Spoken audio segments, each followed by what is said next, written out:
into like a totally different world just by walking into a coffee shop. Today, we're doing a deep dive into how one person, Howard Schultz, really, after a trip to Italy back in the early 80s, completely transformed a simple coffee bean business, turned it into this global thing we all know. Yeah, it's This is the podcast I created about the story of how Starbucks was started, and I did it using AI. And in this video, I'm going to show you exactly how you can do the same. First of all, we go to Gemini. Now, this is AI by Google, and we give it this prompt. Okay, so I refined this prompt, made it into a long, big prompt, and here are a few important things. You tell it to craft a story about 6 minutes in length and about a specific person. In my case, it chose the person by itself, and it turned out to be Howard Schultz.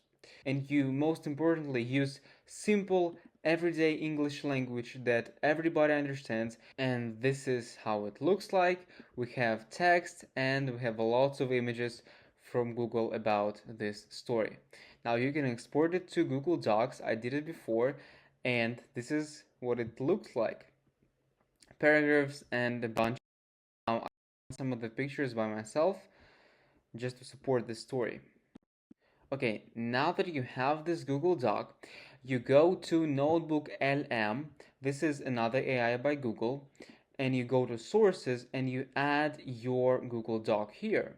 And after that, you go to Studio and you click this button, which will create you an audio overview of the story. And here you basically go. Let's just listen to it again. pretty amazing when you think about it, how just observing something sparked such a massive shift. We're going to unpack the thinking behind the whole Starbucks experience. Yeah. How it went.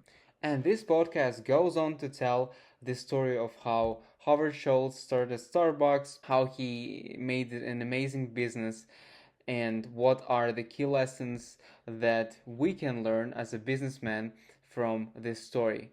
And you can create lots of podcasts just like this one about different people, about different businesses, and either use it to tell a story or basically upload them to YouTube